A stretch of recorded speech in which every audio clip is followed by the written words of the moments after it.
नमस्कार, आप सुन रहे हैं रेडियो हिंदुस्तान और मैं हूं आपके साथ आरजे अंजू। रेडियो क्राइम में जानिए, अतीक और अशरफ के हत्यारे बोले फेमस होने के लिए मार डाला। आरोपी लवलेश तिवारी के पिता ने कहा, हमसे कोई मतलब नहीं। बेखौफ होकर एक के बाद एक कई राउंड फायर करने वाले आरोपी लवलेश के पिता ने कहा कि वह प्रयागराज में कब से रह रहा है, उनको इसकी जानकारी नहीं है। वह करीब 7-8 दिन पहले घर आया था। माफिया से नेता बने अतीक अहमद और उसके भाई अशरफ अहमद को पुलिस कस्टडी के बीच बेखौफ अंदाज में गोली मारने वाले हमलावरों ने पुलिस के सामने बयान दिया है कि दोनों माफिया भाई को उन्होंने गोली फेमस होने के लिए मारी है। तो दूसरी ओर एक शूटर लवलेश तिवारी के पिता यज्ञ तिवारी का बयान सामने आया है, जिसमें उन्होंने कहा है कि उनको उससे कोई मतलब नहीं है। हम आपको बताना चाहेंगे कि अतीक और अशरफ की गोली मारकर हत्या करने वाले 3 युवकों में से एक ही पहचान लवलेश तिवारी के रूप में हुई है। वह यूपी के बांदा का रहने वाला है। लवलेश के पिता यज्ञ तिवारी ने मीडिया से कहा है कि उनका अपने बेटे से कोई लेना देना नहीं है। वहीं जब मीडिया ने उनसे पूछा कि क्या वह इस घटना के बारे में जानते हैं, तो उन्होंने कहा कि टीवी चैनलों से ही उनको इस घटना के बारे में जानकारी मिली, लेकिन उनका इन सब से कोई मतलब नहीं है। तो वहीं जब उनसे इस बारे में पूछा गया कि क्या लवलेश घर में रहता था, तो उन्होंने इसका जवाब ना में दिया और कहा कि लवलेश प्रयागराज में कब से रह रहा है, उनको इसकी जानकारी नहीं है। वह करीब 7-8 दिन पहले घर आया था। फिलहाल मेरे परिवार का इससे कुछ लेना देना नहीं है।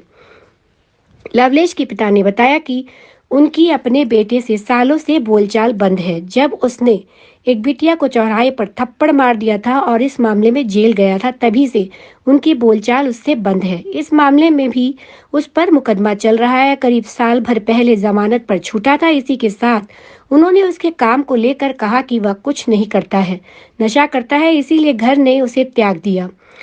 इसी के साथ उन्होंने बताया कि लवलेश ने इंटर तक पढ़ाई की है। बीए में फेल होने के बाद पढ़ाई बंद कर दी थी।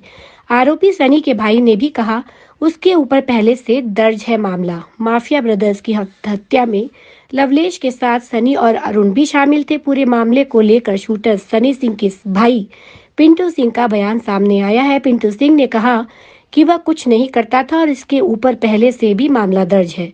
हम लोग 3 भाई थे, जिसमें से एक की मृत्यु हो गई है।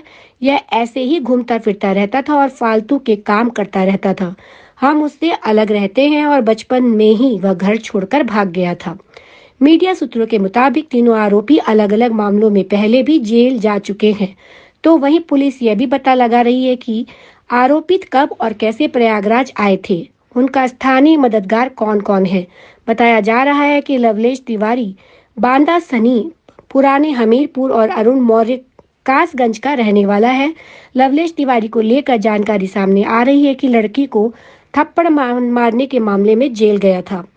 आपको बता दें कि 15 अप्रैल को देर रात प्रयागराज के कालविंद अस्पताल परिसर में पहुंचे माफिया ब्रदर्स की उस वक्त गोली मारकर हत्या कर दी गई, जब वे मीडिया के सवालों के जवाब दे रहे थे। मीडिया कर्मी बनकर पहुंचे 3 युवकों ने एक के बाद एक कई फायर झोंक कर दोनों भाइयों को मौत की नींद सुला दिया था।